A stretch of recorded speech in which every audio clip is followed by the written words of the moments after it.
This week on RSBANDB Update, the 2024 roadmap is here, and it finally delivers news on updates for the rest of the year. We also hear from Mod Markos and how he's helping rebuild trust, and this week, high contrast mode and why it's RuneScape's best accessibility update ever.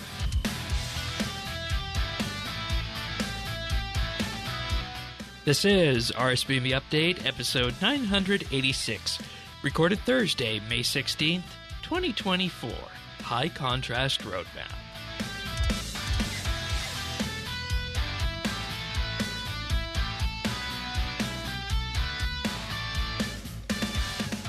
Hello everybody, and welcome to another episode of RSBANDB Update. Big news RuneScape-wise this week. We have a 2024 roadmap detailing the content through to the end of this year and a number of big, huge ideas behind it, and we're going to go through all of that on this episode, plus, of course, high contrast mode, RuneScape's probably best accessibility update that they've ever put out. Tanis, welcome. Great show ahead of us. Thank you. I'm so keyed up, man. I can't wait. I mean, not only do we have the accessibility update of, all time, we've got a roadmap that is juicy. Lots of things not expected on there, and some things, if you read the tea leaves and read between the lines, you're just like, oh, what's happening here? Definitely interesting times ahead. And, of course, to help us through all that, Parnasius, you're here, as you are as well, on most of our roadmap discussions that we've been having recently, past 6 months or so. Super excited about this one. Yeah. Parnasius is a longtime fixture here at RSBANDB and in general. Is what I guess you would call a completionist skiller in game, going for 200 mils and whatnot right now, right? Jack of all trades and master of none. Yeah. We also have Zerdones, who has also been on for our past roadmap episodes when we were looking for the roadmap. Zerdones is a member of Clan Quest, owner of the Master Quest Cape, and just likes thinking about things and has some interesting movie recommendations too, don't you? I have a lot of recommendations, if you get me talking. Nice, and that's what we like. That's what we like. We like people who talk on the show. We like people who talk. Yeah. Oh, yeah. So we just like people that talk on a podcast, Shane? Well, that's because if not, then that would just be me talking for 2 hours, and that'd be pretty boring. That would be quite the monologue. It would. I don't think I've ever gone that long. I think my longest is probably 20-odd minutes or so. But I think Earth would drive. I think Earth will drive up to Canada and shut you up. Before we get too far down the road here, I just want to thank our experienced tier Patreon members for, of course, without RSBANDB Update would not be possible. This week, I'd like to thank Amos Reed, Andrew C., Drama Free, Jason S., Jesse W., Kesky, Ricky A., Rippeth, Runestar, and the Naked Captain. It's without these folks that RSBANDB Update would truly be impossible if they weren't here, and you'll hear more about these Patreon offerings and everything else we have a little bit later in the show. All right, so we're just gonna move through the roadmap. We're gonna go through it in chronological order of what's going to be arriving. But before we do that, we were graced on the live stream this week with a new appearance. A Mod Markos, who for the last couple of years has been the executive producer for Old School RuneScape. But according to the live stream this week, and this is what they said on the live stream, he recently started working with the RS3 team on the general mission to make the game more player-centric and bring over some of the best practices from Old School. I thought this was a very interesting way to start the show off by bringing Markos in. What were your guys' first takes on him? Tanis, you start. Oh man, this was something else. My first takes: positivity. It was something that was unexpected, and he just exuded that optimism. It reminded me of some people in the past, and we need that. I think we and maybe they need that as well. I loved what they were talking about incorporating things that they've learned from old school and bringing it, into RS3. I think And there's a before lot anybody of good lessons. goes too far down that track, he was very clear to say that they won't be taking over the polling system from old school, but will be using things like Discord discussion, blogs, and the survey as part of informing the decision-making process, so it's much better aligned with what players want, and that's the key word there. Much better aligned with what players want. And for me, the thing I took from Markos is that it's been a long time since I've heard somebody on air, in comms, anywhere from the RuneScape 3 side, who has told us, the players, confidently what the general direction and mission of RS3 is going to be. And for me, this is what I came into the live stream wanting most, and the roadmap wanting most. I told some folks before this that if there was no discussion about how are things going to be made better, then you're just in effect announcing a slate of updates that you could just publish in a post anyway. So why are you spending an hour doing that? But this made it all the worth it in the end. How about you, Sir Dones? My first thought was, you people knew what you were doing. I think the tone of the last couple times that we've talked about this has definitely been that there's a sense within the community of a lack of confidence that Jagex has a solid direction. Or sorry, I shouldn't say that Jagex has a solid direction, that the RuneScape team has a solid direction. And there's definitely a lot of looking over at peeking over the fence at old school and saying, hey, you guys, what have you got going on? What you got is pretty cool. Why can't we have some of that? So bringing on the old school EP as the third voice on the roadmap live stream to say, it's okay, we know what we're doing, that is smart. Yeah, like I said, it was needed. That is setting a tone. Yeah, it was needed. Yeah, and wasn't it, it was him too that was reassured everyone, it's an older game, but we're not going anywhere. We're not in maintenance mode. We're not, yes, we care about and that's the point it got to. Yes. When you were having an update, once every 3 months with patches thrown in, you were letting the community get to that point where they were driving the narrative on that. Pernasius, how about you? Yeah, as Zidones and Tanis hit it on the head.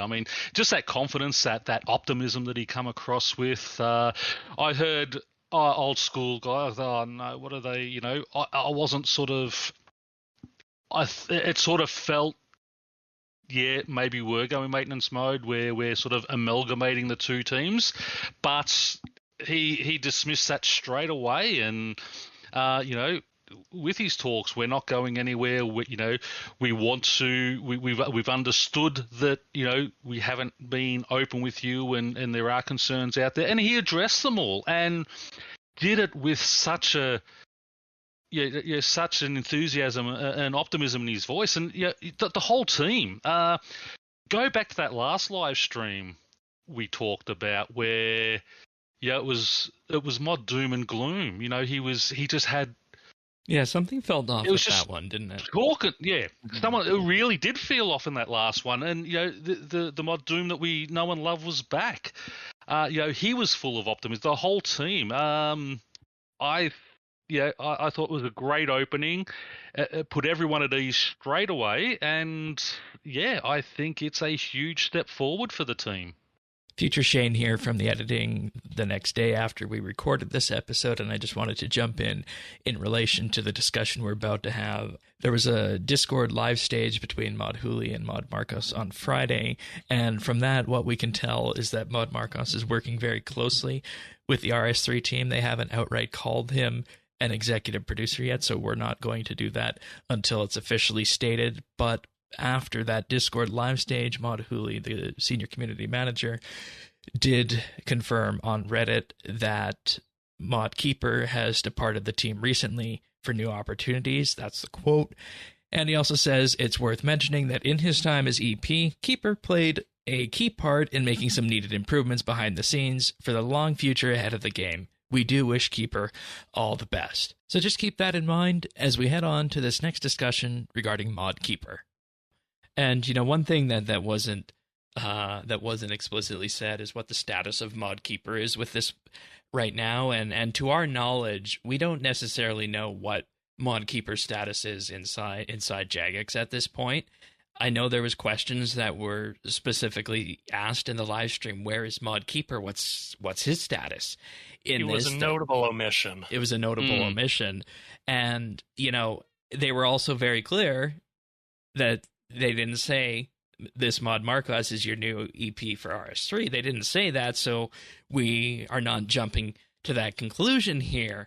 But it definitely feels as though that there has been a change in the way the team communicates, and what the core mission for RS3 does is that, this was something that was either done that was either done at the direction of Keeper, and he's maintaining his role in the background like he said he prefers to do, or of course the other option is that Mod Keeper has left and we haven't been told yet. And I mean, rightly so. It's up to Mod Keeper himself, the individual, if he wants to say he's no longer EP. It's up to Jagex if they want to say that he's not. And in the meantime, you could have somebody like Markos coming in to fill that general void of a direction if Mod Keeper did leave. So that's a potential thing going there. But as of recording and looking through official comms and whatnot, we don't have any thought about where that. And you are right there. I mean, not a lot of people are sort of comfortable being in front of a camera, so maybe Mod Keeper just does want to stay in the background. We don't know. I mean, it's funny when Mod Markos first came on, I saw his name, and they said he was from OS. I immediately thought Mod Markos. Me too. On Me his too. name. I think I posted it in Discord to you guys, and I bolded the OS at the end. Yeah. But no. I think it's a really positive step in this roadmap. I think it put everyone but the very worst doom and gloom naysayers at ease. Yeah, and another great thing I think they did that was, truly wonderful with this is that they embodied the community spirit and are leaning into that so much with this, because the thing that I have said, and the biggest thing I've learned about playing old school, is that I want the updates and the frequency of updates that old school has. They get monthly content feature releases there. They get updates that are addressing things like skills, new combat things, quests, and whatnot.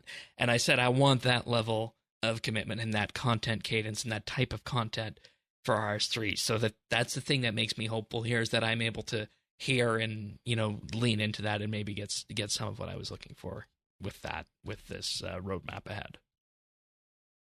So, yep. One other thing that I want to highlight that they did is, if you look to the very bottom of the news post here for the roadmap, they're signing off their news post now, just like how the old school team signs off their news post, which I thought was neat. And before anybody says, Zerdones, I think you said the way they did this is they passed a document around internally, so just because somebody's name is not on this list doesn't mean that they're out from the team. Because I think there's some omissions on here we're looking at, right? Yeah, like Mod Rowley's not on that list, but he is definitely still there and still working on, he's working on the Demonheim microsite. I think someone, I don't remember who it was, but one of the JMons said on Reddit that Mod Jack wasn't on it until a few minutes before it went live or something. Yeah. So it's very much don't go digging for clues in terms of who's there and who's missing. And to be fair, our discussion on Keeper had nothing to do with the fact his name is not on that list, as we were just going based off of the official communications we had on the live stream on that, before anybody points the finger at us for doing that. So, one name I'm very happy to see on there still is Mod Mike. I feel like he's one of the characters who had a turbulent beginning with the community, but over time people started to like him. So it's nice to see him still on that list. He has a nice redemption arc. Our redemption roller coaster, I might say, but depends who you talk to, I guess. Yeah, fair enough. But let's dive into the actual content here that we're getting over the next 7 months or so with this. And of course, it starts off with what we already knew, and that the new archaeology dig site for Daemonheim is on the way. alongside, they had the opportunity to as well update the surface environment of Daemonheim itself. It was something that Mod Alex did, and it's going to work its way into this update. So Daemonheim is going to get a graphical refresh, just like we've had graphical refreshes for other areas as well. That'll be next month. That's getting so close. I can't wait to talk about that one. I don't want to spend too much time on it now because we've talked about it a lot previously, but it's getting close. We also have Osius, the new Rex Matriarch, releasing on May 28th, which they're leading into the necromancy angle on this one, and they say you might even find a new powerful necromancy combat ring in the process, which is something we were kind of batting back and forth a few weeks back on the show. Yeah, that surprised me, because we just got a really good necromancy I was going to say, ring. does that just make the thing that we just had to do a bunch of... It may be that's another upgrade to that ring, though. It's possible. Hmm. I think they're going to that do a is how live they can stream do it. next week, Ooh. so we will find out soon. Yeah, I'm gonna do emphasis that on boss, soon, May too. 22nd. Volcat's ring, 10 moonstones, and a heart from Art Osius. from Osius. 10 moonstones. That would be a way to have it go somewhere. Yeah. No, Well, that's all the other awesome. things you need 10 berserker rings or 10 whatever. So Yeah. 10 moonstone rings. Yeah, it's thematic. I'll give it that. I've actually bought 10 moonstones just in case. Putting your money where your mouth is. I respect that. Yeah. We'll see if it pays off. Then, Yeah, well, that's it. If it doesn't, well, hey, whatever. But Yeah. then continuing also in the summer after the beach and the Pride event, we have the Sanctum of Rebirth, which they're calling a boss dungeon and not an elite dungeon. Of all things, is that they're actually cutting out all the chaff or trash, as it's called. elite, with this. elite mobs, yeah. dungeon And without the- notice without the what mobs. it's not called. A raid. Raids Raids are in dead. the survey. Really? Raids But, are in the I mean- server, Yeah, but so are leagues. Just because it's in the survey doesn't mean they're going to do it. Yeah, No, that's fair. that's Oh, we got to get a league. We got to get something like that. In July, these elite dungeons, our new spin on elite dungeon, it's going to be for 1 to 4 players. You'll take on 3 bosses still through normal and hard difficulty. They're dropping the story difficulty because they said the story difficulty really only served the quest, and there's no reason to really do it after the quest, so they're not doing that. Yeah, story with mode this is really one. pointless. Well, I guess in the other EDs, it's okay if you're going through the lore books and you're not really a combat player, but that's it, really. Right, and with something just being the bosses at this point, I'm betting we're also not going to have that kind of lore book pushed through this like we had with the other ones. We should still have the practice mode, though, right? Oh yeah, you can boss practice mode anything Yeah. out there. Yeah. Yeah, that's a thing. I mean, story mode just made them weaker, but it didn't give you anything. Whereas practice mode, at least you're not going to lose anything, but you're practicing at You're the learning the proper. mechanics. Exactly. Yeah. So, what are we making of this? In that this is actually bringing into game the new Tier 95 Magic dual wield weapons. And Excel Green? appraisals.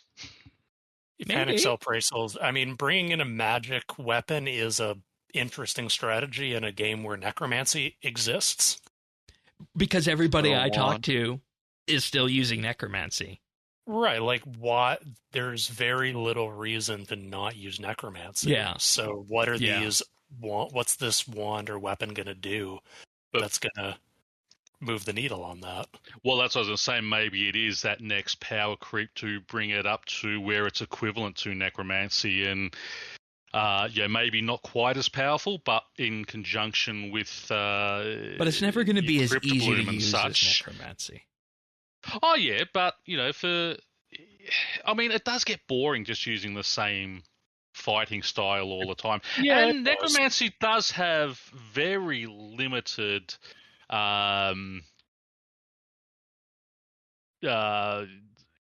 the powers. Abilities? Abilities, that's the word But the I'm thing, looking but the for. thing with that Jesus. is that actually lets me focus on the boss, and I don't need to worry about that. Yes, So I actually right. like that But lack of people- diversity. But some people, I do too. But for some people, they like the challenge.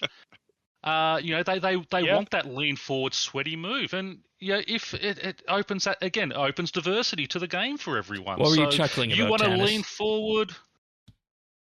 Did you say you like that lack of diversity? Yeah, in the necromancy Nobody abilities. nobody cut that and take that out of context or anything. But yeah, I mean, that's a thing, and I mean, it gives. I mean, I used to Magic was always my favorite because chuck on the Crypt Loom, go somewhere. I didn't have to worry about dying. I could sort of learn a little bit about different abilities. And such. After the combat updates that happened in March, Magic probably needs this, given the fact that people like ranged at this point now for that. So I'm okay with that. And we always have that circle where one just keeps jumping up above another. It's nearly, then it's ranged. Now it's going to be Magic again. We'll have that sort of the wheel rolling type thing. But I feel like if that's the case, it'll be so prohibitively expensive that. Oh yeah. But you're forgetting this. That'll push Bracel's down. That'll push Fasoa down. I was going to say that's exactly right.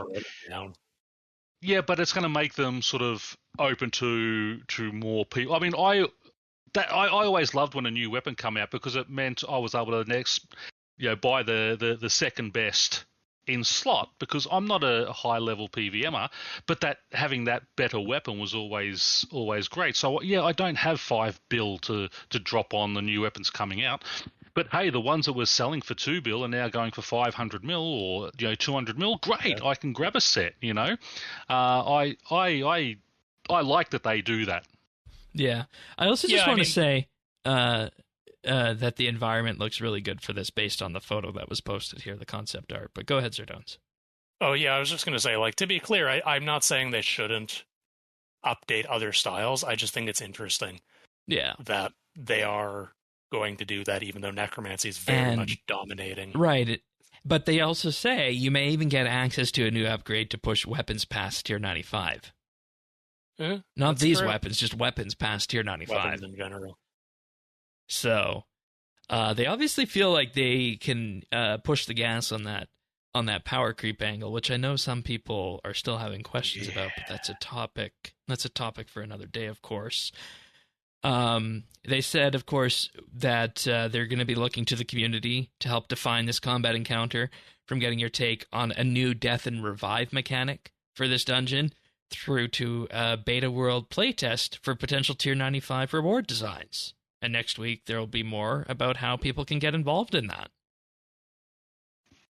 I think the thing I'm most interested on that is the potential new death mechanics. Because I'm curious to see what that's going to look like. Yeah, because I think people still feel that even though, death costs have been brought down, it's still annoying to die. And it's one of the reasons you won't, just go throw yourself into a boss. For real? But, if everyone's using necromancy, dude, what? It's cheap as hell. That's right, but maybe they want... Yeah, as I said, it's going for that, drawing people away back into those other ones. I mean, yeah, everyone's using necromancy, so is that killed off all the other ones? Okay, let's get the other ones revived so there's a good mix again. But the death cost is, nothing. No, but death cost on anything is nothing these days. Yeah, so, death cost I kind of like how they got it now. Ooh, okay. Yeah, I mean, my best in slot necromancy setup is about 600k if I die. Yeah, that's what I'm saying. I mean, come on. I don't know if we can get any better than that. That's what I'm worried about. Anyways, it'll be interesting to see. They had Mod Breezy on the stream to rehash an old meme. Say, have you heard about the mining and smithing rework? Or in this case, the mining and smithing update. This surprised me when they started talking about it, because, I mean, for one thing, it's surprising that they're touching mining and smithing so soon. Again, but also, they teased mining and smithing, and then they went on break. And while they were on break waiting for the J-Months to come on, I was thinking, oh, they're going to announce 120 mining smithing. That's exactly what I thought. Sense. And then they didn't do that. No, and what it is it's new materials and new ores and, new stuff to make with mining and smithing, because my sense was with this, and this came through later in the stream, is that they wanted to do this with mining and smithing to see how it would go over for woodcutting and fletching later on in the year. Yes. Yeah, this is a test bed for woodcutting, fletching, and future updates to skills. So the goal with this is to introduce primal mining and smithing, which is the next core metal after Animica and Elder Rune for mining and smithing. All 10 primal dungeoneering ores will be required to make a primal bar, and you will be able to mine them on the surface world for the first time. Is anybody else feeling at this point that dungeoneering is just dead and asking to be removed from the game? I think dungeoneering has been dead for a long time. Ooh. The whole skill? Yeah, I mean, it's fine with me. Or give it at least, a very good quality of life pass on that, because you're at this point, it's just something to do to tick off another box At this point, dungeoneering needs the full mining and smithing update that we had a few years ago. It's a maxi mini game. I've said that for a long time. Or hear me out. Beach event 2024. We dig the hole permanently. Well, they were talking about digging the hole on the stream. That did get confirmed that the hole will be back for the beach. Hole will be back. Yes, they said they can't remove that because they don't want riots. People were calling for the hole to be added to Christmas and Easter. Yes. Anyways, offside of dungeoneering, there will be also new primal armor that's built in the same way as Masterwork was, though the direct details on that will be revealed in a future live stream. There will also be a primal weapon that's being added. Yeah, there's going to be some... I think they said, the way they phrased it was like there's going to be some weapon that you're going to want to have. There's more bones to a 120 here than there was with Slayer when it went to 120. Exactly. This is 120 and anything but name only. That's exactly. I mean, I'm going to be disappointed if it doesn't take it to 120. I don't think it will. They would have announced that here. No, exactly. So, I mean, it's while I am still excited about it, I'm not as excited because I don't think it is going to take it to 120. But you've got 10 ores, you've got 20 levels. So every second level, you can get that next next ore. There. I mean, it's all there to do. But yeah, I am in the same boat as you, Shane. I will be very, very pleasantly surprised if they do take it to 120, but yeah, I want it, but I'm not expecting it. Yeah, that's a fair way of looking at it. And, also very quiet on what the primal weapon will be, because you know how powerful the tier 95 Zuck sword is. And already, you look at the Masterwork spear that you make with the archaeology piece, how powerful that is, and you question, well, then do you go one step above that to tier 95, or do you go horizontal from that and make it do something else, or put it in a different combat style entirely? But with mining and smithing, you do think that it definitely a melee-based weapon. Primal battle axe. Yeah. Fox we don't have sword. A battle axe. You just sit there, and you just go there as big, or the big warhammer, and you just crush. Hammer. Yes. Hammer of the gods. Yeah, I was sort of thinking what Thor's hammer type thing. There will be a single new primal stone spirit added. Just one stone spirit added to the game. One stone spirit. They're learning. That you got to share with the thousands of other players. One. Okay, I gotcha. You didn't see that there, did you? Took me a minute. That's funny. We're not used to Shane being actually funny. This is new territory. I know, wow. He must have got his program updated. Oh, nasty. But yeah, no, that's good. I mean, I would have. It sucks having to waste 5 or 6 bank spaces for the sort of 5 or 6 ores that you collect. Yeah. So yeah, having it just like this is one primal one is awesome. Yeah, they're also on the backlog for this project looking at if they can add narrative to the update, but it's not a priority. They're also looking for the ability to add make multiple for various smithing items, and still to be designed is the next special pickaxe that will go up and beyond the pickaxe of Earth and Song, and will actually require the pickaxe of Earth and Song to be made. Oh, Which is great. I like it when they build on top of the level down item. so Yeah. I got it, guys. It's not 120 yet because have we ever had a 120 in a skill whose partner skill wasn't? So they're not anywhere near ready for smithing. But when smithing goes, they could retroactively just make mining that way. I honestly think this might kind of be a trial balloon to see how much, track and push there is for these extra items. And then if there is, then they can go to 120, kind of like they did with the player-owned farm, to see that there is this, push where we can do this other track of progression within the skill. And people do like it and they respond to it. So that opens up. So sad. So that's kind of the way. That's That's kind of the way I saw this as being for myself here. And also, I just want to give a quick shout out to Avernick, who collated a bunch of these points for this this discussion here. So thank you, Avernick, on that. And I think the biggest thing, though, we were talking a lot about mining and smithing here, but the biggest thing to come out of this is that the goal is to have a higher cadence of skilling updates going forward, so that there will actually be updates that add to skills and give you more things to do and more things to make in your skills. And that's the ultimate goal of this, and that's the ultimate goal of woodcutting and fletching later in the year. It's a good thing to hear. One thing that ties into that does come off that survey is they were asking should skilling drops that you get primarily through skilling be taken off drop logs. So I think that's sort of all tying in together, to sort of make skilling profitable and be worthwhile again. I'd love to see that, and hopefully enough people say yes on that we can go forward and get that in. Yeah, and of course that sets the beat for 2025.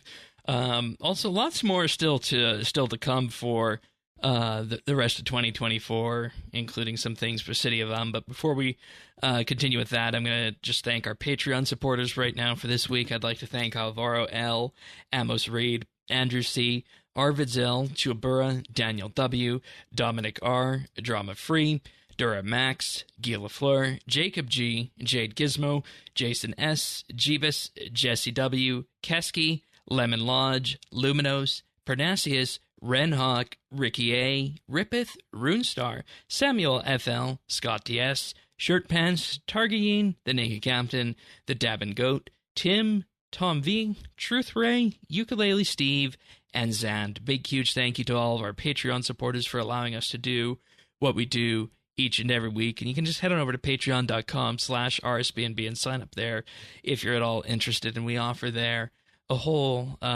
myriad of ways to support the podcast, starting for as little as $1 a month, where for that price you get access to an entire back catalog of now 70 monthly bits, bonus shows where we discuss one particular topic related to RuneScape, and this month's was on abandoned content. We talked about things like the Church of You, expansions, the Avatar rework, and of course the quest that shall not be named, and how RuneScape might have been had those updates come to fruition.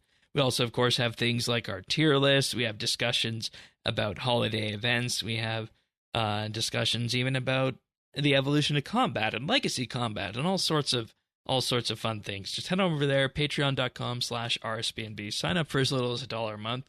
We also have the VIP tier for $3 a month, where you get a chat channel, rank on Discord, and access to high-quality stereo versions of the podcast for $3 a month.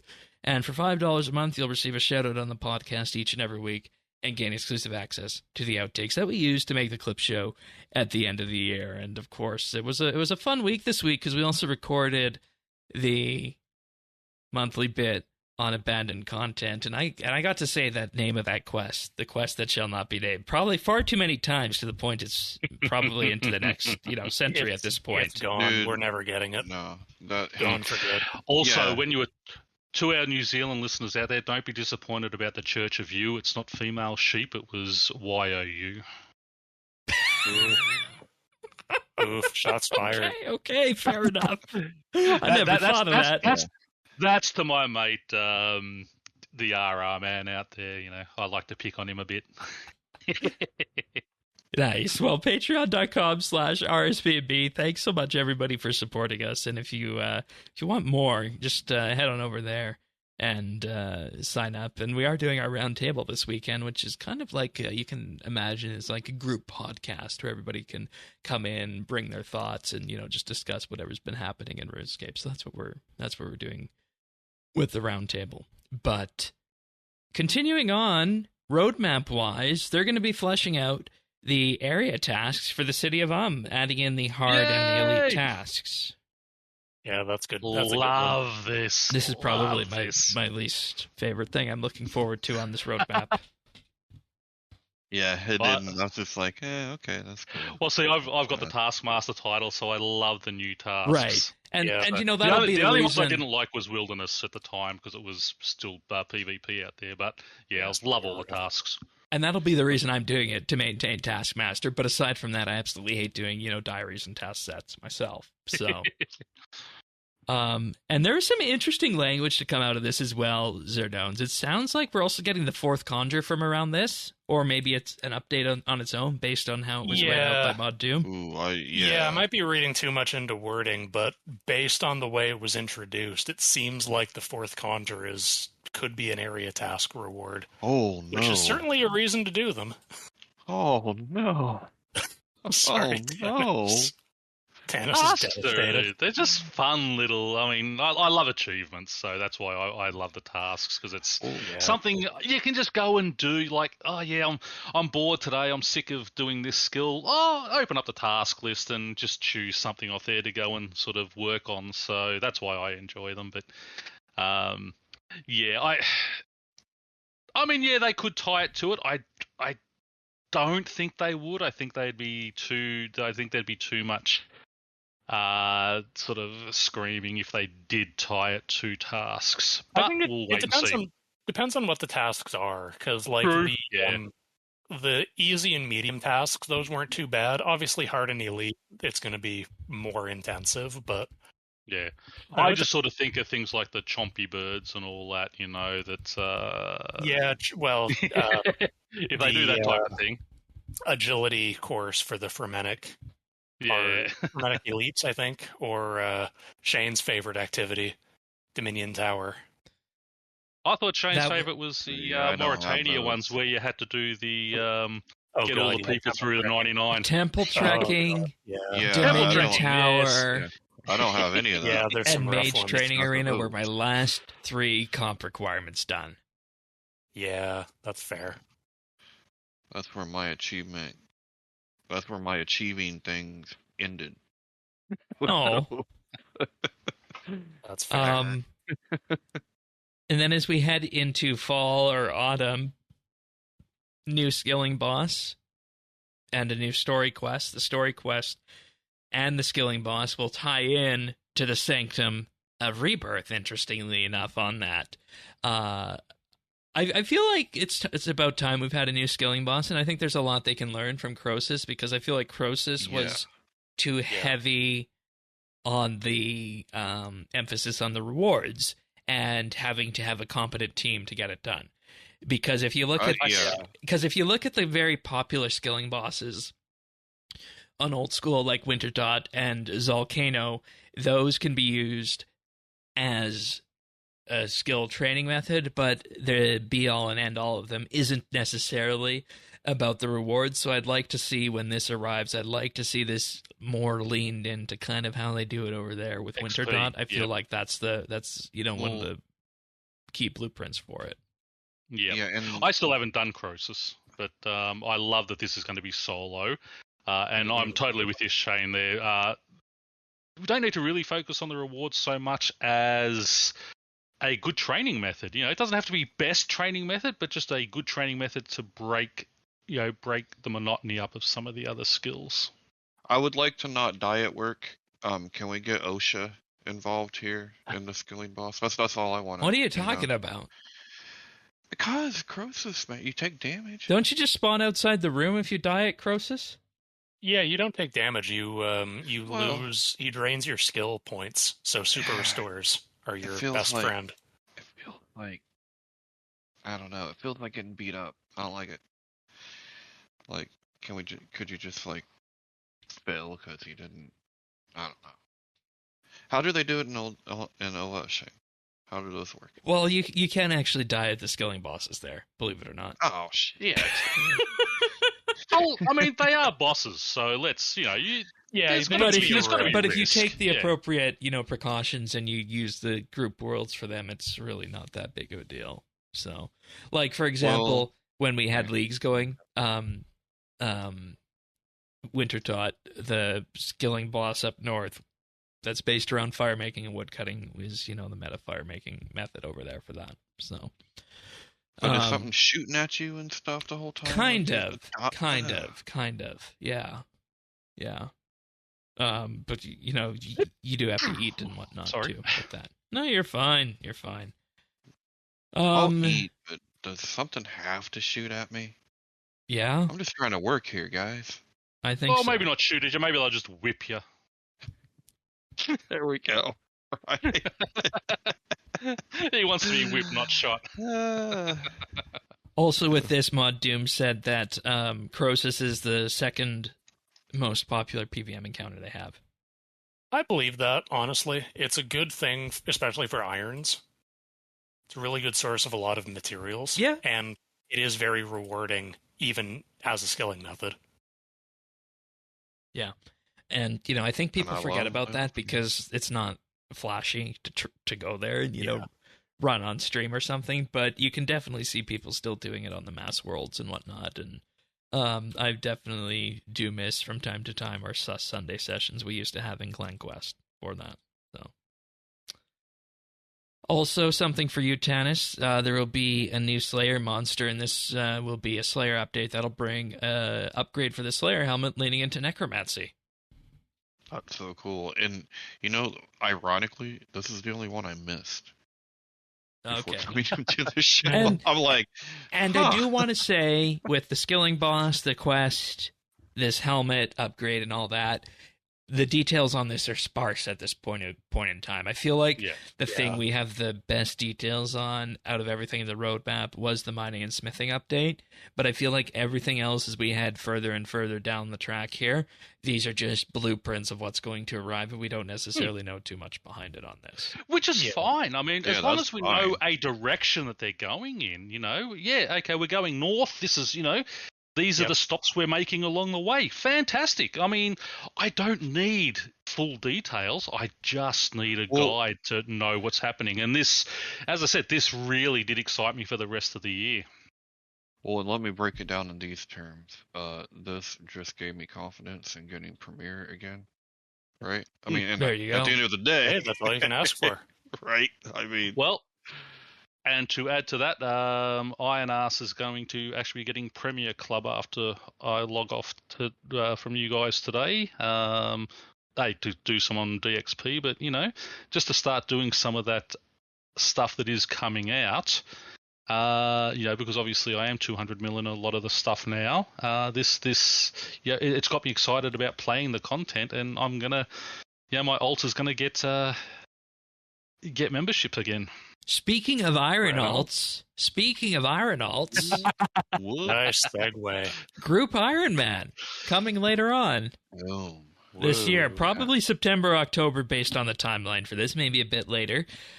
They say it's been 10 years since the launch of regular Ironman, and with this is going to be a brand new way to play Ironman within RuneScape. And they say what they want to be doing with this is that have it take that Ironman experience and make it social. And they say there will be a lot of the same game restrictions, but within your group you'll gain a lot more freedom than a standard Ironman. And within your group Ironman friend group, you'll have access to shared storage, gain the ability to trade with one another, and if you're the competitive type, compete for glory on the group Ironman leaderboards. Oh man, who's been eating all my shit? Did you eat my shit, Shane? That was I my see no ways selfish in this there, can man. backfire. See, I look for the cheats coming out to scam those high scores. I said when this started, I pinged our producers group. Anybody in for Group Ironman? And Sirion says, "No, Shane. This is not how you get to farm for an Ironman. We will not farm for you." But honestly, if I do it, farming, he just wants us to do everything else. No, if I was doing this, I honestly feel with the crew that we have, I'd probably be more on the PVM side, given where things are at these days. Yeah, you'd have to be you'd have to be one of them anyway. I'm guessing you got. I'd be your main skiller because I'm on 10 or 12 hours a day on the game. So. And for what it's worth, there will be lots of consultation coming later on with this in terms of how the limitations and the requirements are going to work for this, because there's already been discussion in the community about, learning from what Old School did, because they have that mode and it's something that exists over there, and they want to make sure that, it is in effect tailored for RS3, but at the same time in such a way plays to what the game is. So they say... we will have a confirmed release date at RuneFest 2024. Cool. So we'll all be waiting for that. Quick poll: you guys gonna do it? No. I don't know if I'll Group do Ironman. this. I mean, maybe, but I think the only thing that could make it better is if it was like a league or like a time temporary thing, like a temporary, even a competition, like you and your team, right? And that would be hell of a lot of fun. But maybe we got to have this in place, and then we could maybe get that later. Yeah, I don't know. If it was a leagues type thing, a seasonal event thing, yeah, I'd certainly jump in. But I mean. This was the one update that I was least excited about when they announced, like, oh yeah, whatever, good for those people who want to do it. My thing always is you've got to rely on 5 people to continue playing the account all the way through, and you got to also rely on those people. That's the biggest caveat. Not fighting. Like, you imagine that, we make one with 4, and we've got Earth in there as well, and then Earth says, hey, we're going to get you guys right up, and then I'm going to just troll you, and once we get up, I'm just going to, convert us back to regular and sell everything, or, something like that. Well, there has to be. Yeah, the protection. But, I mean, or they just go and just decide they've cracked it, so they just dump everything, or they just go and die. You gotta make sure you're doing it with people you like, right? Maybe I'll sign sign a contract or something. But people will drop out. People will just stop playing. We could be best friends today. In 6 months' time, I could have voted the wrong way for someone, and Tennis goes, right, okay, that's it. A never-ending group project. Yeah. That's it. I mean, it's or mini clan. I think it would suit a seasonal type thing a lot better than a permanent, never-ending type. Right, and that's why we need the details on it. That's why we need the details on it. Yeah. But definitely a lot of talk about that one, and we'll have to wait and see where all that lands. But we also have the woodcutting and fletching skilling update, and they say in this they'll be introducing new resources to acquire, new skilling equipment to earn, powerful new items to create, and they say great excuse to revisit your favorite skills. I don't necessarily know that anybody has fletching as their favorite skill, but maybe woodcutting. And they said they want to make sure fletching useful would be brilliant. Yeah, because I mean, right now it's really only useful on the Ironman side when it comes to things like dine arrows and whatnot, right? And bolts. So, But again, I mean, hopefully we might start seeing some sort of offhand augmentable items for these skills too. right, and that's the biggest thing with this is, keep adding to these skills so that, they can get into that cadence of figuring out what works and what doesn't. And they explicitly say this, the current plans do not include alternative training methods or reworks. And that's the same with, the mining and smithing. So as much as we might have wanted a woodcutting and fletching and crafting rework, I don't think that's on the cards right now. But we don't look when we got the Grove and we talked about it got us 90% of the way there, right? And so you could do that other 10%. Ba-bam. That's it. You don't need to reinvent the wheel. And you just got to make it useful. Non-competitive trees, and away we go. Didn't we say at the Grove episode that the biggest thing that it was missing that would take it the rest of the way would be having some kind of, overload or masterwork kind of item to make in each of the skills? Yeah, big untradeable reward. Something like that. Yeah. But, still ways out on that. And we also do have a story quest coming in December as well. Yeah, there's something for every kind of player in the roadmap. Right. It's really crazy. And they're also bringing back Halloween in a hub format similar to Christmas and Easter. We're not going to have the same as last year for Halloween, and Christmas will be back like it was last year. And they mentioned some of our most favorite ones like Death's House and those types of things that having different things. Yeah, so. I love Halloween is my favorite event of the year. Yeah. As long as they stick to those three main holiday events, I don't care what they do with the rest. But keep Halloween number one, Christmas number two, Easter. I mean, I love Easter, but if they dropped it, I wouldn't scream so loud. But if they dropped Halloween or Christmas, obviously we'd jump up and down. But yeah, really excited for what they've got planned here to see what they do. And that's the roadmap.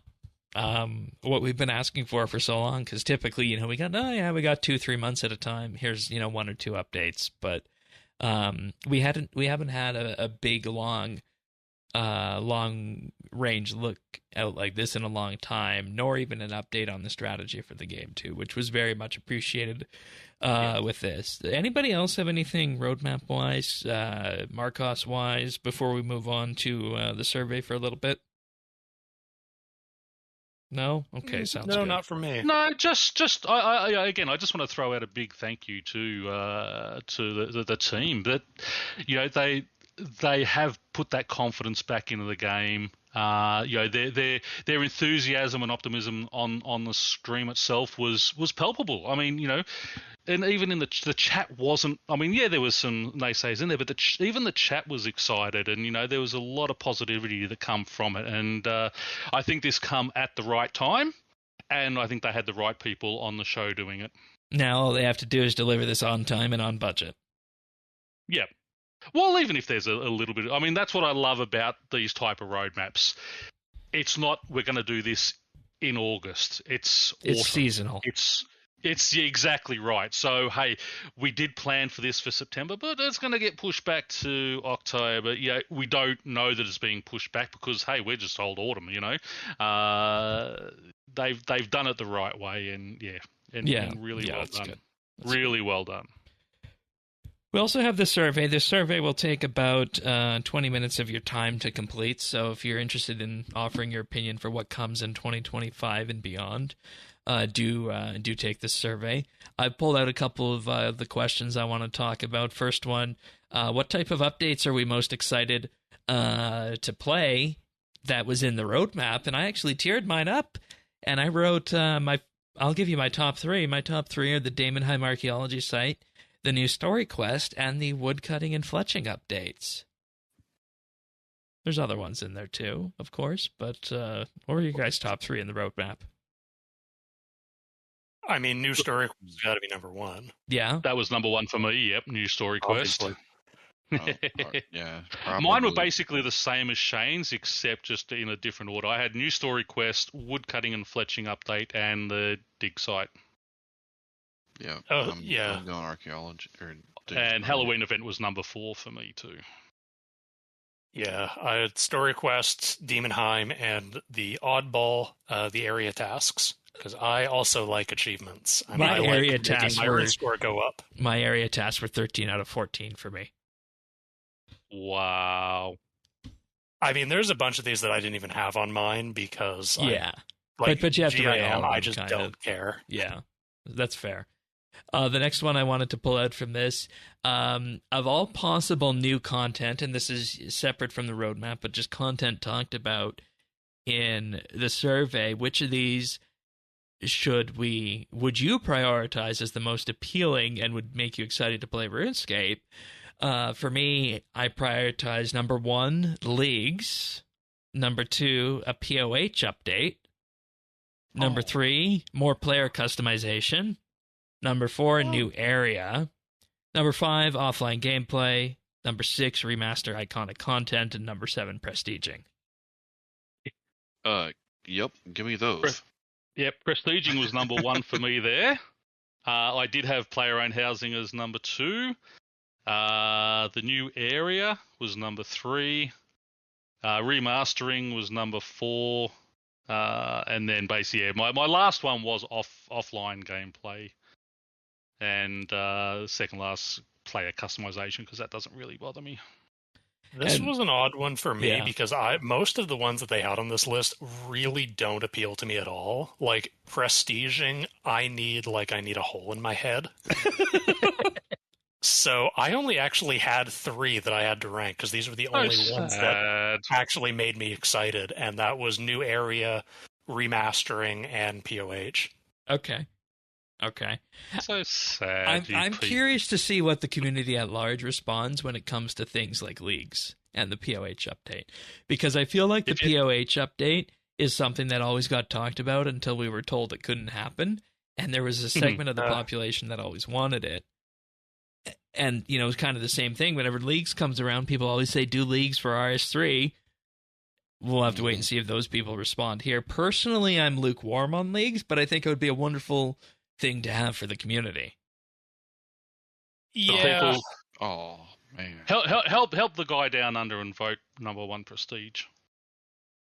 God, Yeah, no. I gotta go. Please. I mean, I'm league number 1. But so you guys don't have to worry about it. But for us who are hitting the 200 mils, prestiging is an important thing. Yeah.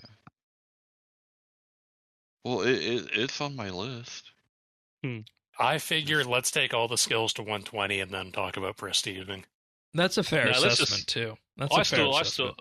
I still prefer just lift the 200 mil cap on everything. But hey, Yeah, and we talked about that'd that be my number too 1. on where did we talk about prestige recently? That was our that was a couple of weeks ago. that was our when I was on. that was our game jam update a few weeks ago. Exactly. Yep.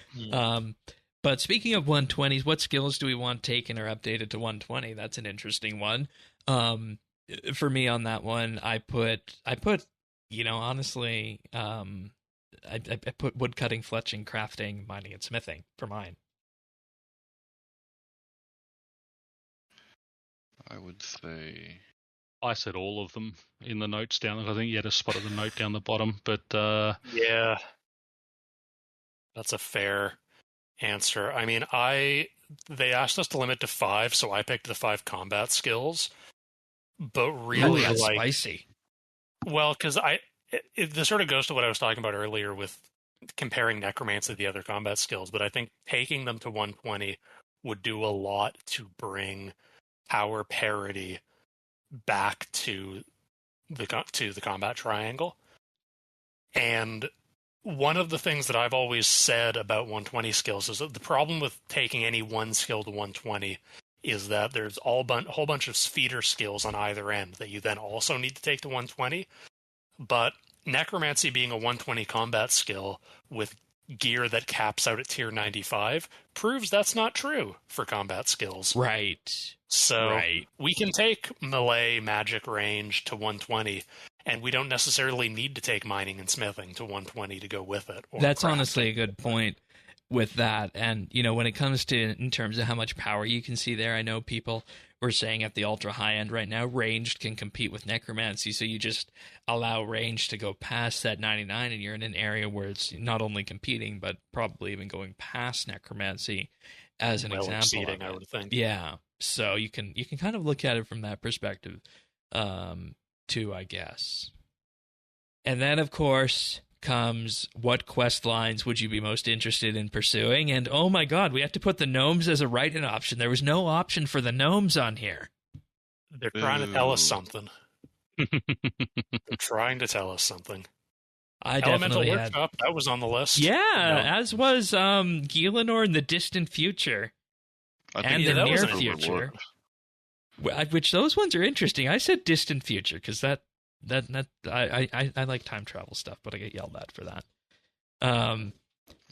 Also on here, Shadow Realm, despite us thinking we were maybe done with that after Requiem for a Dragon.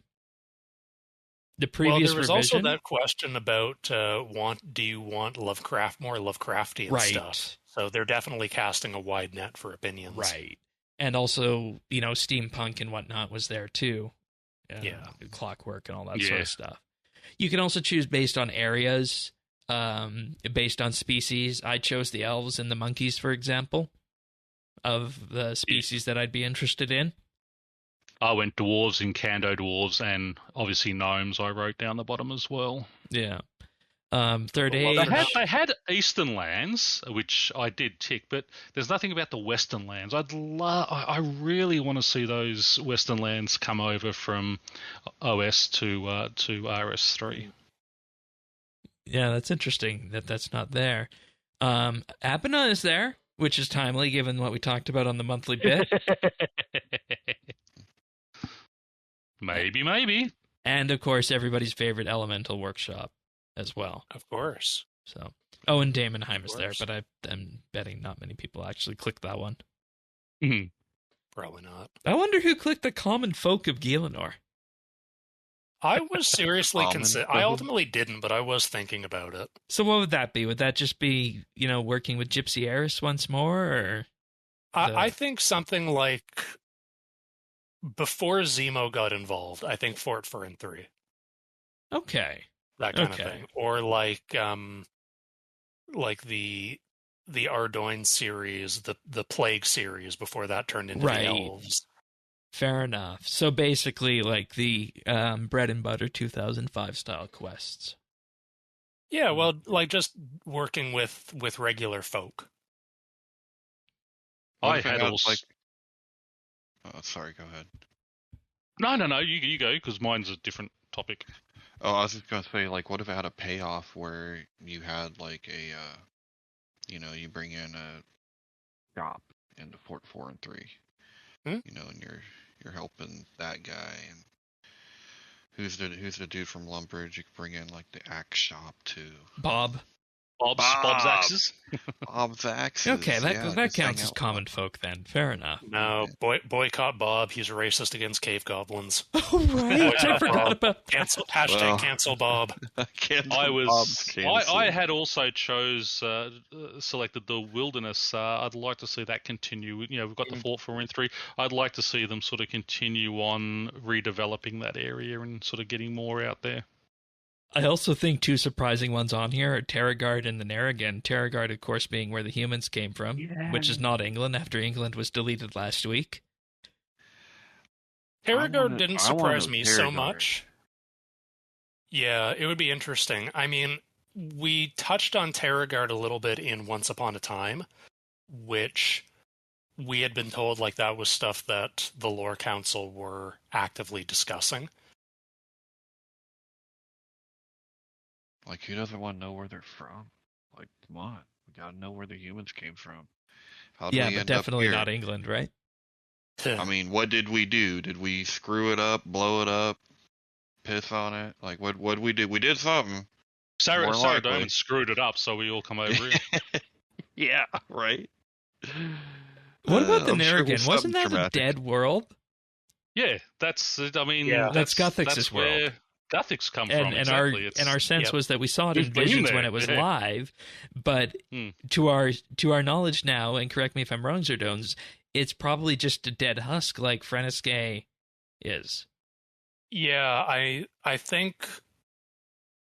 Well, we do actually travel to Narragain in Twilight of the Extinction. Sorry, not Twilight. Extinction.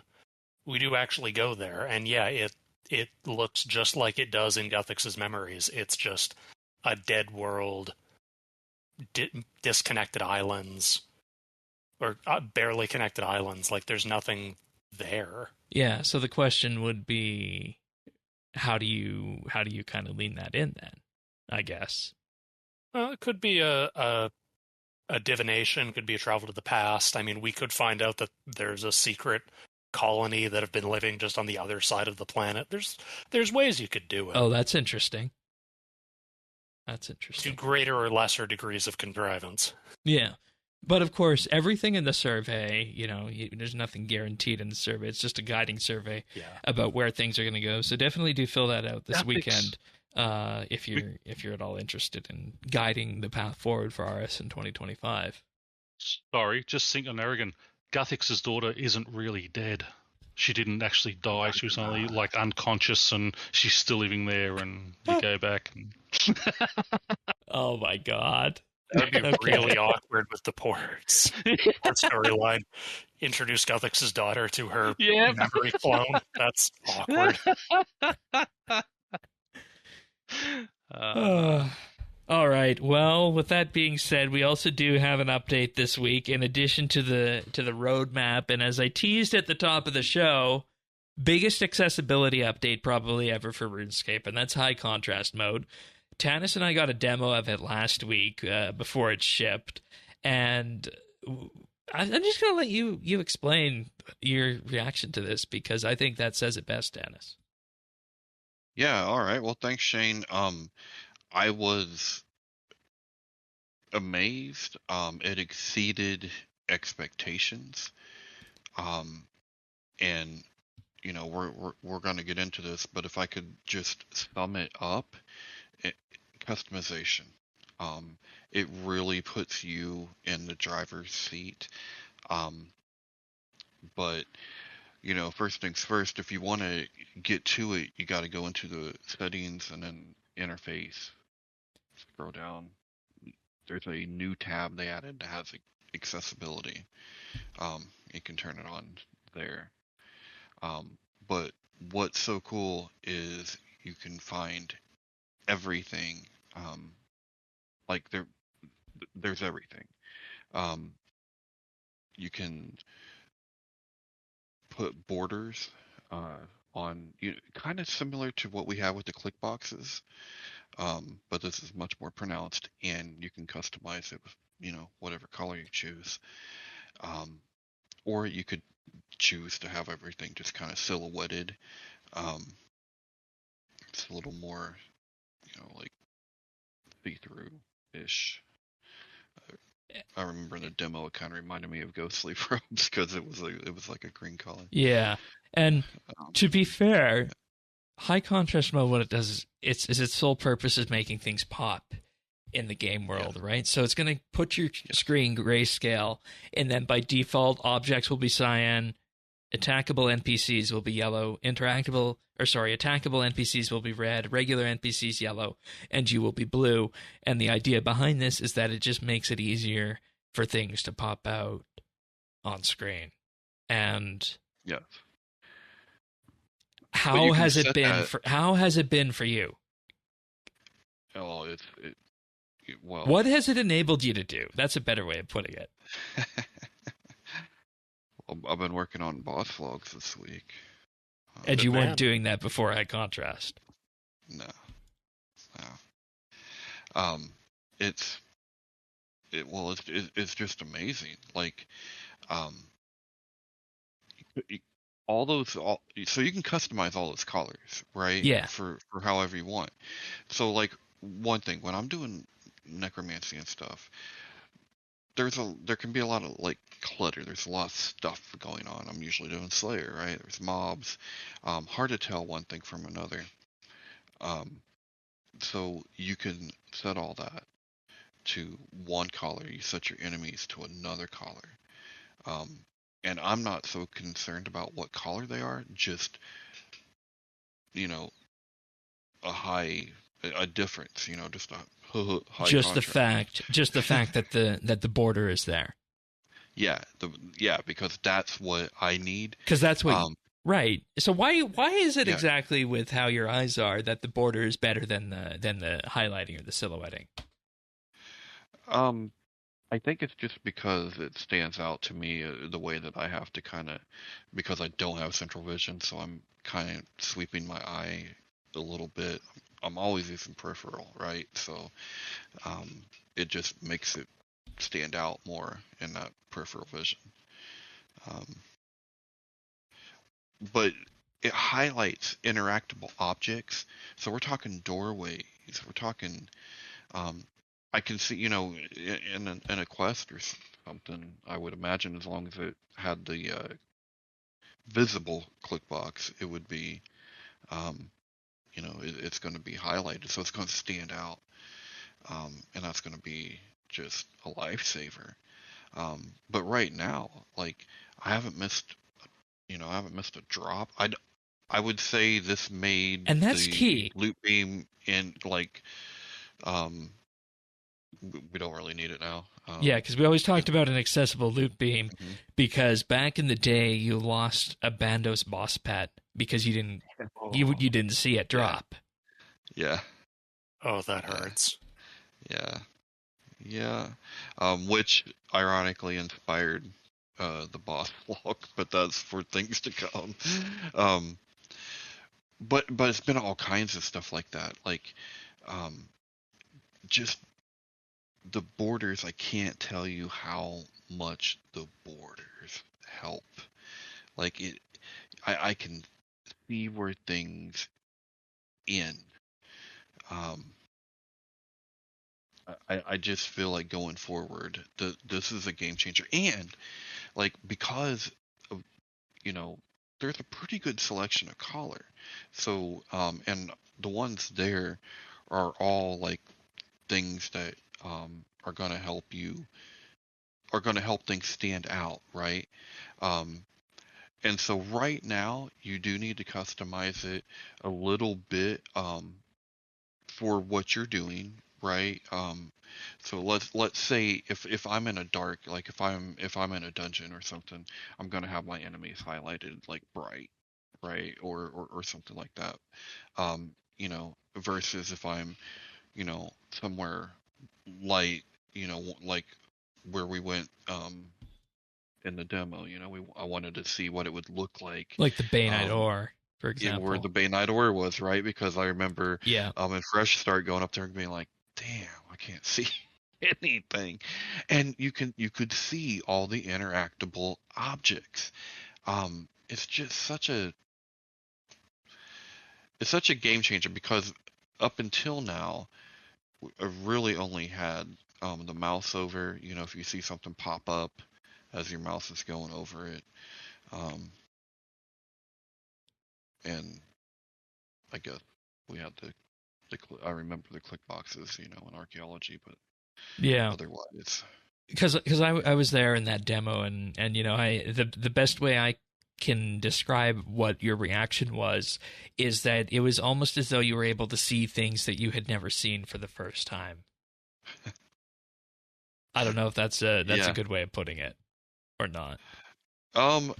Yeah. No. Actually, well, it is in the sense that like these things are there, but I don't notice them. It's kind of like in real life. I wish I had this for real life. Just put a border on everything. I'm gonna take that idea to work. Um. Anyway. Um. It. It is. It was just a game changer. Like I'm telling you, like I'm working on a boss log. Like that's which just. is phenomenal. Yeah. Have you had a chance to take it to and try rituals there? Because I know when Necromancy came out, that was an I issue with forgot rituals about that. for you. Not only in terms of the disturbances, but just in general. Like the click boxes for the pieces on the floor. I know that was an issue for you, despite the colors being made to pop. I was just wondering if you tried that.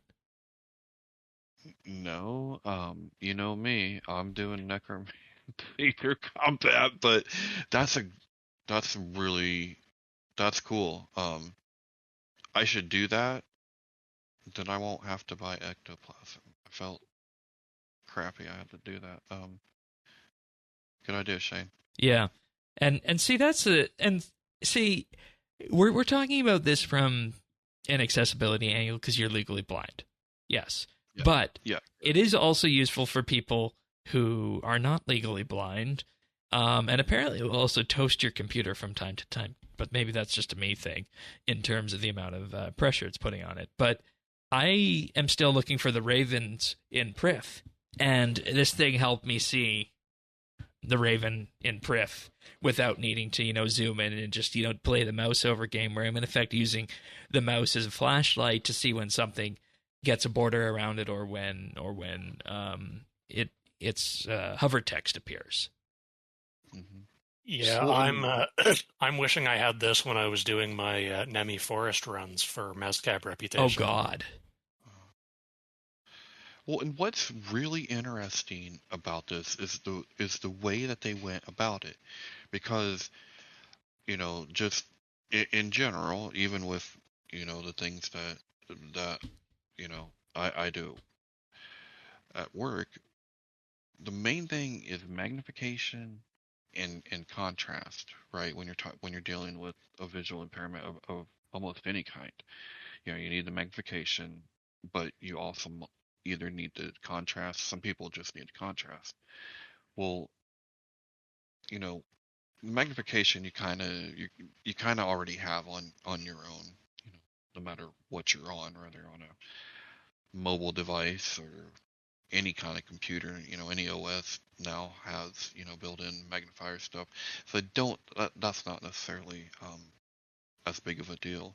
So then you're looking at the contrast, and you're looking at the way that they've done it by putting these borders in, being able to change those colors. So now you're being able to touch on colorblind people.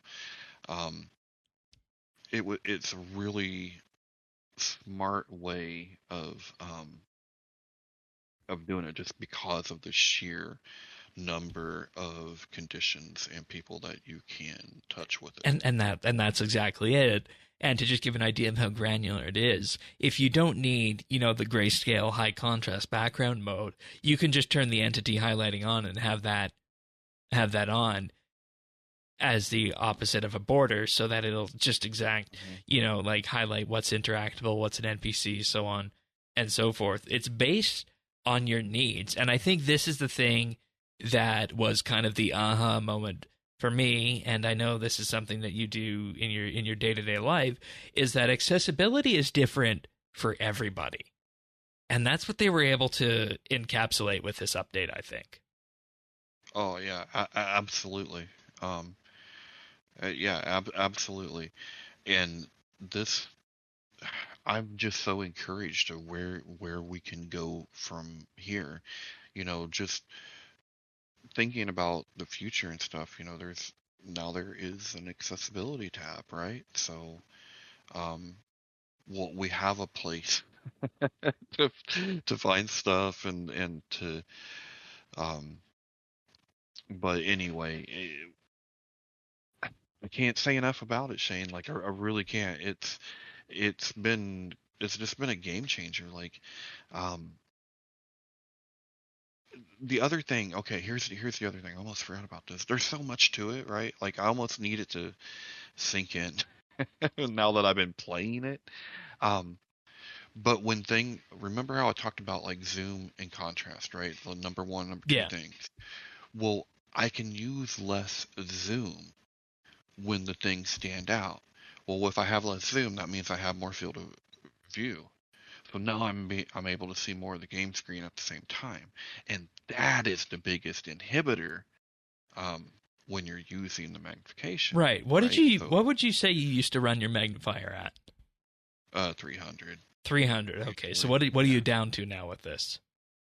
Oh, I can run on this. I mean, if I want to, I can run it probably 100. Yeah. Oh, so just regular then. Wow. Okay.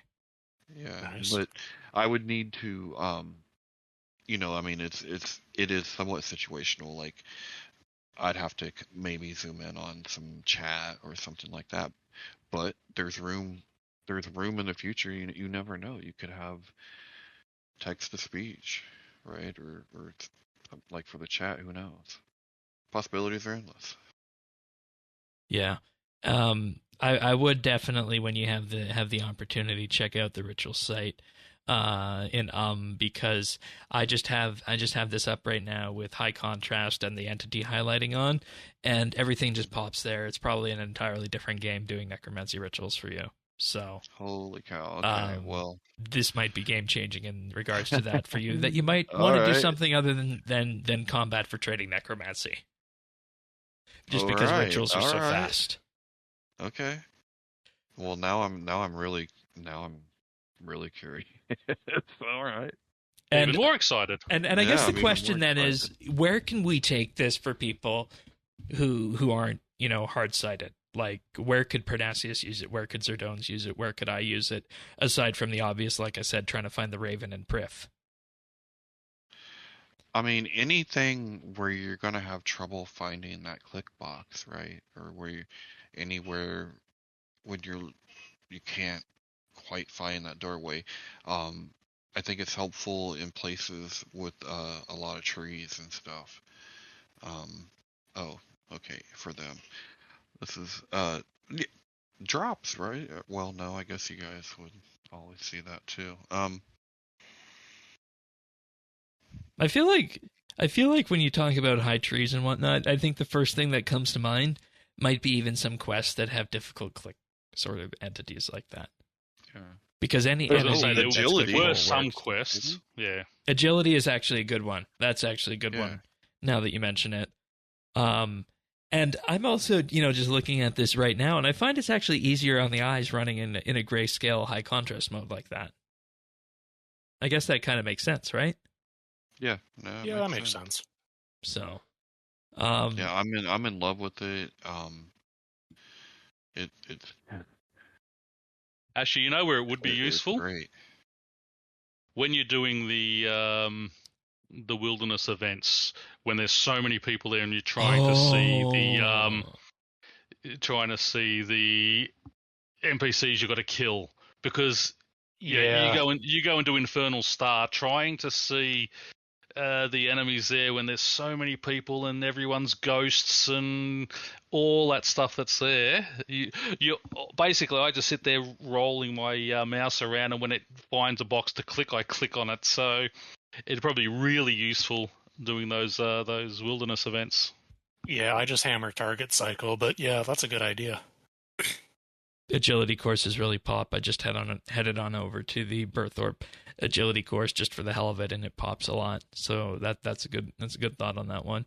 And I think anywhere with ground clutter too probably comes up to it as well. And I think the number one thing I think of with that is any kind of strike worm creature that's out there. Probably the ice one's the most, especially with the entity highlight enabled on that. Yeah. Yeah, I mean they've all been such a game changer to me that, I haven't even went a lot of places, or I mean I haven't even thought about them individually because it's just all better. Like it's all better, like all of it. I feel like this is perfect in that regards then for you, because when you look at this, it's like, what can be done to improve your ability to play the game? And this might not seem like a lot to people, but it is, isn't it? And I don't think we're overselling it by saying the biggest accessibility update ever. No, not at all. Not at all. And because this is very purposeful, right? Like we've had some things. We've had some things in the past that helped accessibility, but they like might skyboxes. have had they had a different purpose. They set out to they set out to do this, and it exceeded my expectations. Like I did not expect this. I even when we first saw the pictures, I was like, I couldn't even see couldn't even see them, right? So, but that was all. And it's all in the right? customization of border and what It's have you all in the, that really sold it right? in that That was the regard. difference between silhouette, which would be very helpful to someone else, but invisible to me. But with my borders, man, I catch, I don't know, I just catch a lot more stuff. And also, let's not just forget the broad range of colors that are available, because we haven't talked about color blindness in particular with this, because I know with you, whenever I'm doing a doc or something, I always have to say, you know, hey, what colors can I use in addition to black that'll pop out on the screen for you, right? And Yeah, that's what this well, also has in it, is that whatever colors pop for you, you can use in it. exactly. So, you know, and you don't have to like make everything different. You know, for me, I have things pretty simple, right? Like, um, I have things, you know, like enemies that will pop out with a light color because I'm in a dark area. And then my loot is another, you know, like real bright color.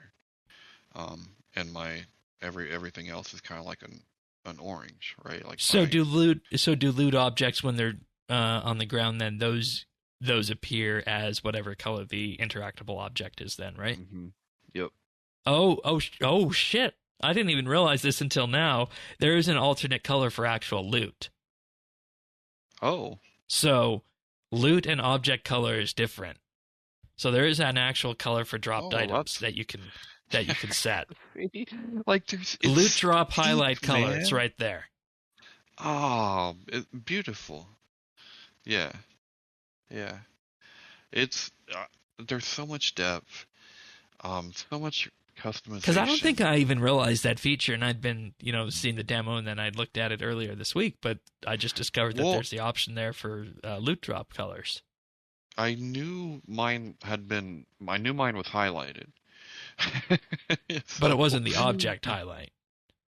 It might, yeah, I guess it might not have been. I did a lot of, like I said, I did very similar. So you did your own set of customization for everything then? Yep. Well, my own like color, you know, which was pretty much a light color. If I needed it to stand out or interact with it, and you know, less light color for everything else. That is wonderful. And I think that sells the entire story of why this update is so important. And I think if we're going to, you know, just extend one thing out here is that, you know, when you look at the team who is behind this, Mod Pebble, Mod Days, Mod K9, truly smashed it out of the park with this one. And I think in general, that's what happens with a lot of updates in game. It's just that you don't get ones that resonate that closely towards an individual player that enable them to do something that they hadn't done before, like was the case with you. Yeah. And I think that's the best way of summing it up, probably. Yeah, give them their flowers. They deserve it. It's, I mean, it really is probably the most consequential accessibility update, you know, to date so far. Nice. And I'm just actually up at the Bainite rocks right there now and showing just how those are able to be made to pop out on the white background for that with the ore and everything. So well done all around. But we're going to move on to some quick patch notes right now before we wrap the show up, and only a few things in there this week. They added a subtle black shadow for the soul attraction text near the Ungale ritual site, which will make it slightly easier to read on a dark background, which is, again, continuing on the accessibility push right there. As well as the Vorkath's reprise music track can now be unlocked upon completing Requiem for a Dragon. So when you log in, you'll get this new music track. And I was wondering what that was, and then I looked at the patch notes and I'm like, that's what happened this week. And it's actually a really nice music track, and it was hidden from us at on Quest launch. So Okay, that's my why that. Yeah, surprise. because I saw that pop up and I thought, what? Okay, whatever. Yeah, okay, that makes sense now. Yeah. There's also a new Master Quest Cape achievement requiring Requiem for a Dragon, which has been added to the lore and books category, which is, of course, very getting the cute. books. Yeah. What was that? It is Zerto? it is very cute. Why is that? What's it called? I don't remember what the achievement is called, but it involves reading Vorkath's Ghost, a bedtime story. Okay. Unfortunately, we are really bad at picking bedtime stories, but we get there in the end. What was the bedtime story?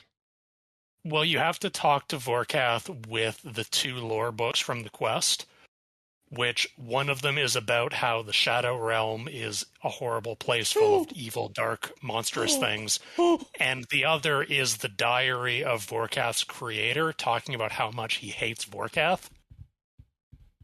So, bold choices. For a bedtime story, of all things. Points for originality. Many points taken off for reading the room. But there is a bit of a twist, so it does have a happy ending. Yes. Okay, fair enough. The Dwarven Chain Axe will no longer consume charges when chopping ivy or jungle vines, as they do not reward players with resources. Consequently, players will no longer get additional XP when using double XP mode. I see they got that one in there right before double XP starts. That's probably a good one. Yeah. Medium clue scrolls now display a loot beam when they're dropped at Orc's Rift. And that's it for the patch notes this week. Nice and short. Alrighty. Well, I know we've been discussing accessibility mode. So Tanis, what exactly have you been doing with that since Monday accessibility mode? I feel like there's a bit of a tease there, but let's hear the full story. Let's lean into this. Well, I've been working, so the biggest, because I lost my boss pet many, many years ago. I'm like, you know what?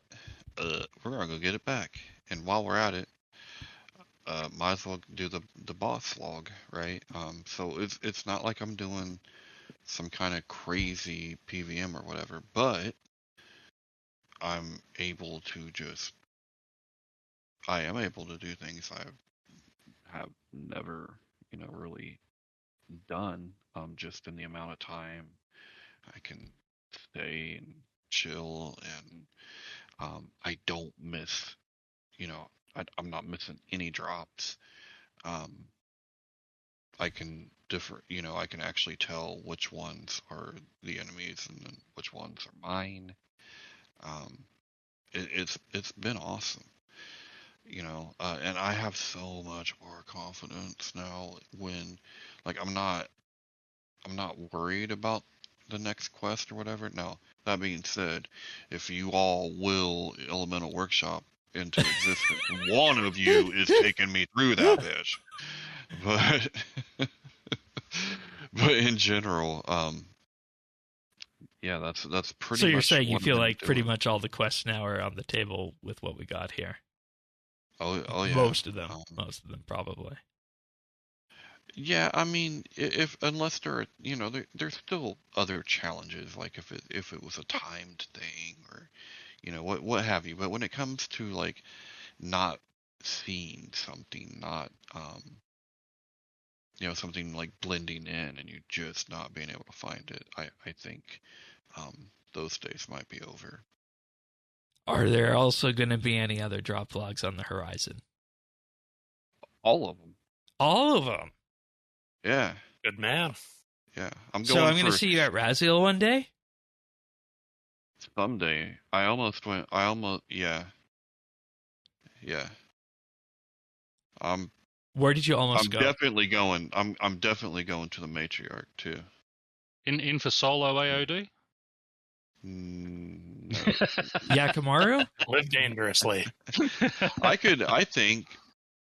think given the right position, the right job at Yaka, as long as if I have someone talking, yeah, I could do it. I think. That's so good. All right, is really, we'll really line that good. up. We'll line that up at some point in the future. I know Right just the on. I know just the people who are going to take you through that, Tennis. Wouldn't that be something? That'd be crazy. I mean, hey, you start practicing other places and you feel like it's something you could do mechanics-wise and whatnot, and the world opens up for you, then absolutely are we going to do that. How about you, Zerdones? Tannis, anything else? Or is that it? No, that's it. Okay. That's it. I didn't want to jump prematurely in case there was anything else the accessibility field opened up. But Zerdones, how goes your lockbox hunting? I mean, drop log hunting. Lockboxes, yikes, what game are we in? A very different game. I am deep into barrows. Send help, please. I am 1200 KC. I am missing 3 items. 2 of them are Linthas. Save me. Oh. Will to live. Draining. And I think Wiki says I should be about 1500 left. oh to my get god. these 3. And as we know, pretty much everything in barrows except for Linzas has seen a sharp drop in value over the years too. So it's not as though it's like the most lucrative thing you could have at the end of the day. It's not the most lucrative, but all of the uniques are at least a mil. Oh, that's not too bad then. Because they're all sorts of undead comps, right? Oh, okay. So Oh, I think the chest pieces are a little bit more because more comps, and the 2-handed weapons are a little bit more because you use those to make one of the tiers of defenders. Yep. And Amulet of the Forsaken is like 35 mil because for the relic power.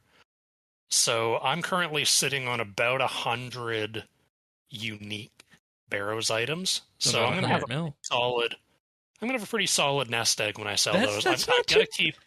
That's not too bad when you consider invention is keeping this all up, right? I've got to keep 1 set of each of them because I need a full barrow set for the Rots pets, for each of the Rots pets. Right. But the rest I'll be able to sell. So yeah, it'll be decent. That's a good one to start off with because it's simple. Yet at the same time, I thought you were gonna, just be getting like pennies per, but you're actually, gonna come away with something neat at the end. So that's good. Fortunately, because it is truly demoralizing. Oh, hey, how'd you like that update where the combat doesn't get so interrupted? Good? Yeah. Such a good update. I'm so happy about that. I think that was patch notes a week ago, 2 weeks ago? Last week, I think. Okay. Yeah, keep the door puzzle open in That's combat. Been an issue since 2005. It has been. It's so good. They tried to make it a little better by making things not attack you if you're in the space right in front of the door, but it wasn't enough. Fair enough. How about you, Pronuncius? I'm just going to say on that drop log, I before Linzer and before drop logs come out, I did a video series collecting all the uniques at the barrows, and it took me, I think it was something like 1,900 odd kills. So yeah, I don't know. I've got to go back and do it all again now because of the same thing. But yeah. I actually was just hunting through my back and found I had 137 Magister keys.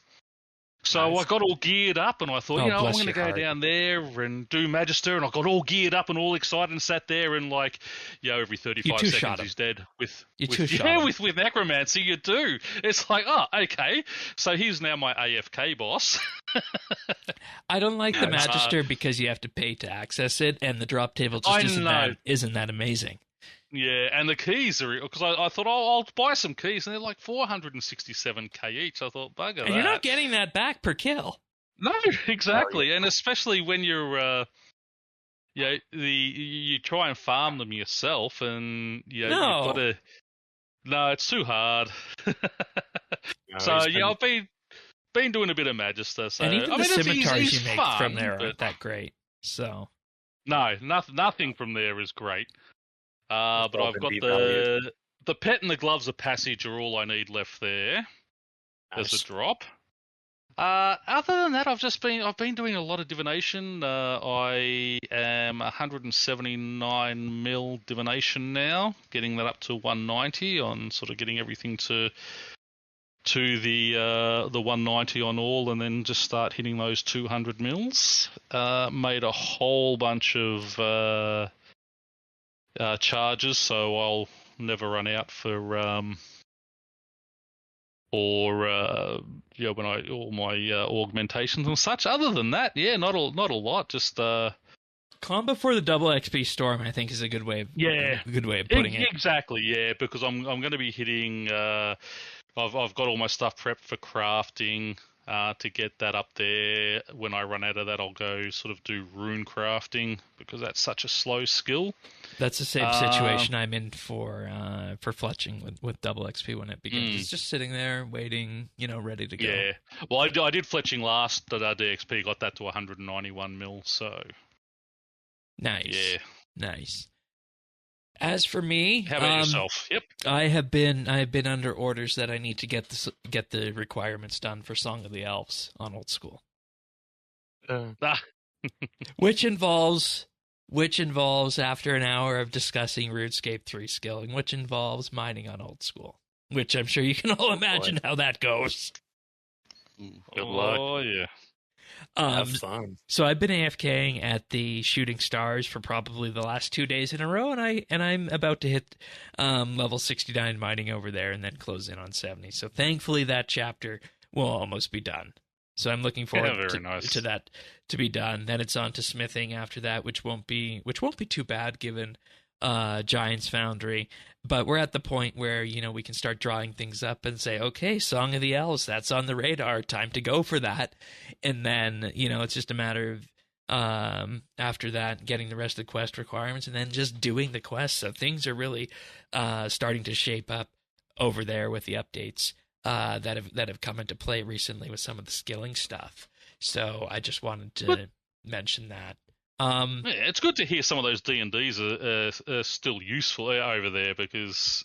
Oh, yeah, Shooting Stars got buffed, and there's a website, and there's friends chats, and there's plugins for RuneLite that allow you to find them easily, so it's just really a matter of teleporting to them, choosing the correct world, and clicking, once every 5 minutes, and then after that. And that's really good. You're good to go. But... we've been talking a lot about this thing called Project Rebalance on the Old School show every Sunday, youtube.com/@OSRSupdate or update.show/OS. Would you believe it? Would you believe it that you can do the Wilderness Agility course on Old School now after the updates? And if you don't get killed, make 2.6 mil an hour. Well, it's a big if, though. Yeah, it is a big if. But they still wouldn't get me over there. They made the agility course in the wilderness a lucrative option, so I've been looking at that too.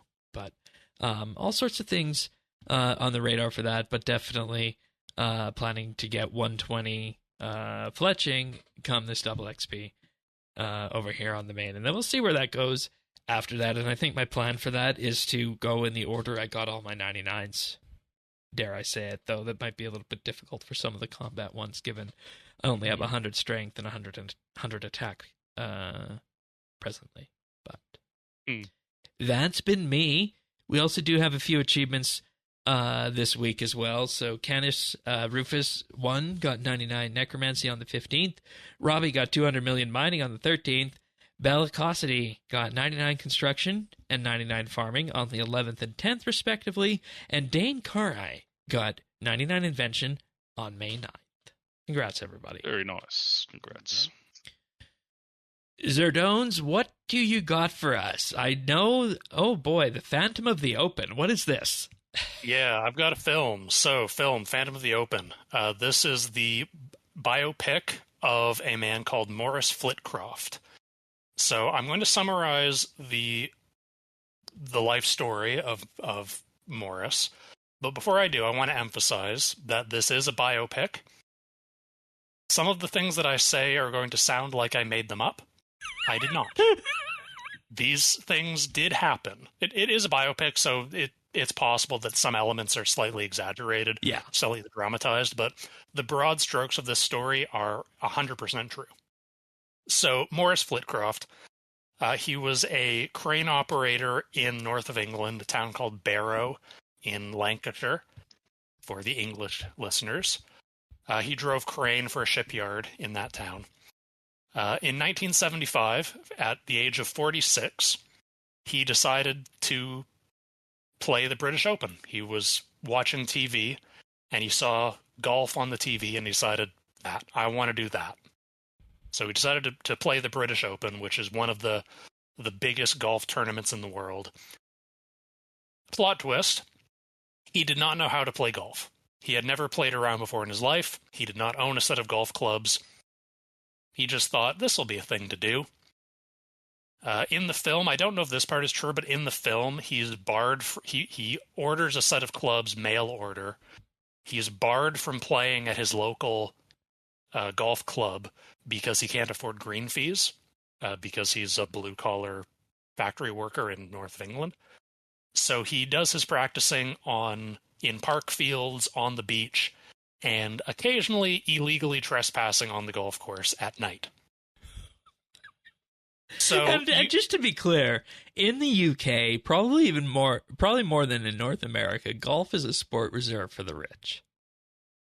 Especially in the 1970s, yeah. And that sort of becomes an issue of this. Not so much the rich part, but the upper crusty, the dignified part becomes an issue later in this story. So the British Open, officially the Open, nominally it is open to amateur golfers, but only if they have a professional level of skill. So the way they do this, the way they check this is something called a handicap, which is very complicated, but it's essentially a measure of how good of a golfer you are. So on the entry form that Maurice gets, he has a choice. He can either choose to tick amateur and then write in his handicap, or he can tick professional, and professionals don't need to give a handicap. In the film, again, this is one I don't know is 100% true, but in the film, he doesn't know what his handicap is. He doesn't know what handicap is at all. So he just ticks professional, which he did do in real life. That part is definitely true. He just ticked professional and sent it in. And no one questions this, because this is 1975, and who would lie about something like this? Of course, you're supposed to know that you aren't supposed to be doing golf if you're a merely peasant, right? If you don't know how to play and have never played a game in your life. So Maurice shows up. He shoots his 18 holes. So normally the way the Open is structured is you play 2 rounds. There's about 150 contestants. They play 2 rounds of 18 holes. The top 70 or so play another 2 rounds, and then whoever has the lowest total score wins. Maurice does not play two rounds. He plays 1 round, after which he is politely but firmly asked to leave.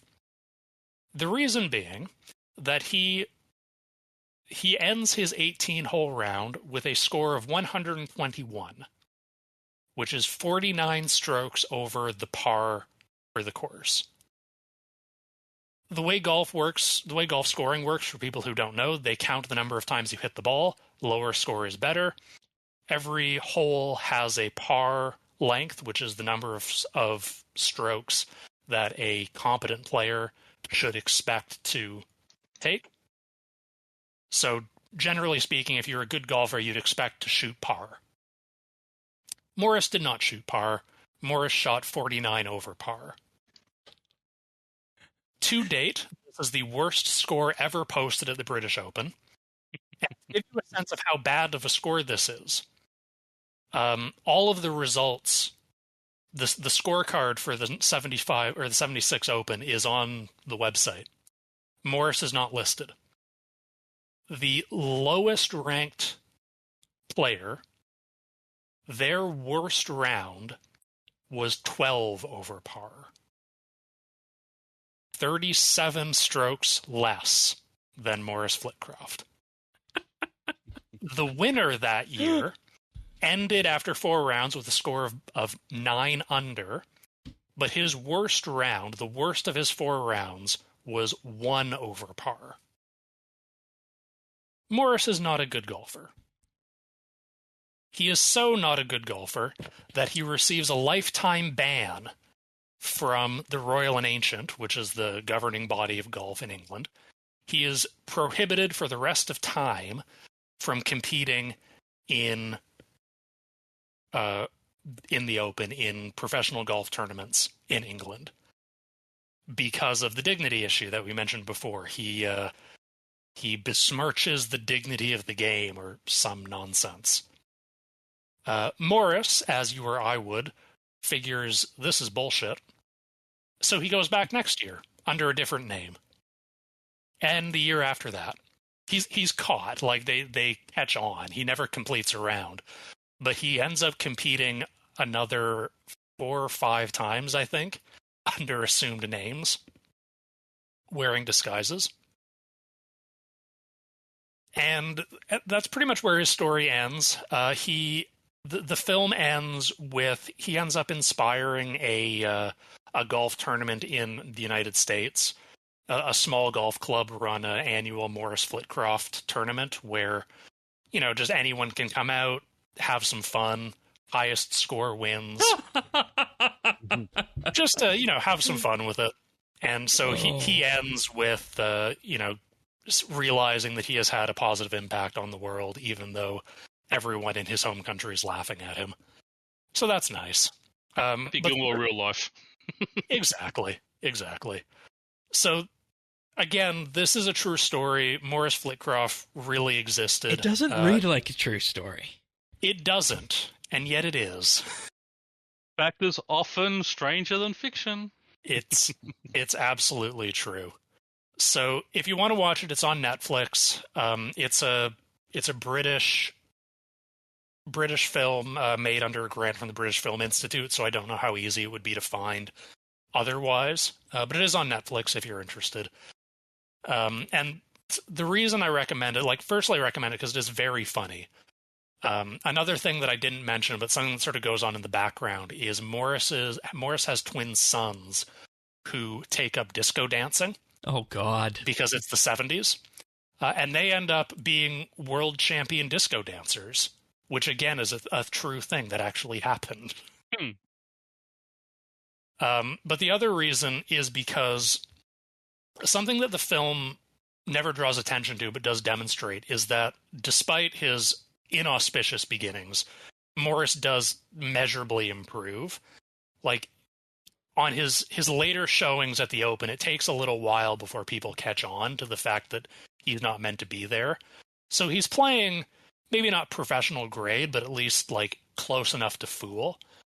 And the end of the film, he plays in this tournament in America, and the news anchors are on him oh, it's the guy that we named this thing after. And he hits his drive, and they're like, wow, that was actually a good hit. Is this actually the real Morris Flitcroft? And I appreciate that, because in most sports films, or most films about having a skill or being good at a skill, generally the hero will start good and get better. Yeah. Maybe you get a montage, but generally, we're not good in media at showing people who actually improve from zero skill to some skill over time. But the reality is that's how you get good at something. Nobody's born being good at golf. You start terrible, and you practice a lot, and you get better. I probably play 2 rounds of golf a year if I'm lucky. And the only thing separating me from the current champion of the Open is that he plays golf every day, and I don't. And if I did, maybe I could play in the Open at a professional level. And that's a good lesson, I think, to take from this about anything in that regard. Absolutely. And even if you start bad, because you're going to start bad, keep a positive attitude. Keep trying. You will improve. And is that maybe the lesson for this entire episode, from Morris all the way back to the roadmap? That's the lesson I'm going to take. Fair enough. And, not too often do we have picks of the week line up like that, so that's appreciated. Thank you. But I think that pretty much ends this episode, everybody. Thank you, everybody, for being here. It's been good. We've been around the table, and we've been up and down the road, so to speak, with the roadmap. We have a pretty good idea of what's on the way, which is very appreciated on Jagex's end. And we're going to be here to see this content come out. So if that interests you, subscribe to the podcast. We're on all the podcast listeners out there. We're on Apple Podcasts, Spotify, Amazon, Pocket Casts, and more. Just visit update.show/subscribe. And we're on YouTube as well, youtube.com/RSBANDB. That's where the video versions of the show get posted. Do give us a like and subscribe there if you're on that platform. It greatly helps the channel out. But before we go, anything else from anybody about this week?